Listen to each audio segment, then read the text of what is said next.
আছে, আমাদের একজন সন্ন্যাসী ঘুরেছে, আমাদের আরো অনেক সন্ন্যাসী আছে জড়কে ঘুরবে। দর্শক বন্ধুদের কাছে অনুরোধ, আপনারা কেউ চলে যাবেন না, আমাদের আরো সন্ন্যাসী এখন জড়কে ঘুরবে।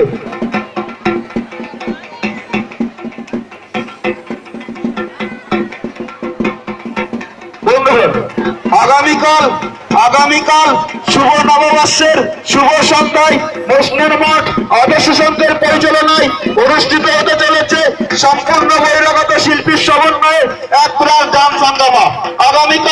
আগামীকাল শুভ নববর্ষের শুভ সন্ধ্যায় মোশনের মাঠ আদর্শ সংঘের পরিচালনায় অনুষ্ঠিত হতে চলেছে সম্পূর্ণ বহিরাগত শিল্পীর সমন্বয়ে এক প্রাণ ডান্স হাঙ্গামা।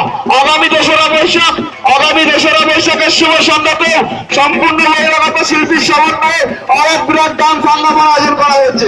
এবং আগামী 3রা বৈশাখ শনিবার, আগামী 3রা বৈশাখের শুভ সন্ধ্যায় মোশনের মাঠ আদর্শ সংঘের পরিচালনায় অনুষ্ঠিত হতে চলেছে সারা রাত্রিব্যাপী সম্পূর্ণ বহিরাগত শিল্পীর সমন্বয়ে এক প্রাণ বিচিত্র অনুষ্ঠান। উক্ত সমস্ত অনুষ্ঠানগুলিতে আপনাদের উপস্থিতি ও সহযোগিতা একান্তরে কামনা করে মোশনের মাঠের অধিবাসীবৃন্দ। বন্ধুগণ, মোশনের মাঠ আদর্শ সংঘের পরিচালনায় আদর্শ সংঘের নিজস্ব মাঠ প্রাঙ্গণে প্রতি বছরের ন্যায় এবছরও যে চড়ক পূজার আয়োজন করা হয়েছিল, আমাদের চড়ক পূজা শুরু হয়ে গেছে। দর্শক বন্ধুদের কাছে অনুরোধ, আপনারা কেউ চলে যাবেন না, আমাদের আরো অনেক সন্ন্যাসী এখনো চড়কে ঘুরবে। যারা বাচ্চা ঘোরানোর মানসিক করেছে,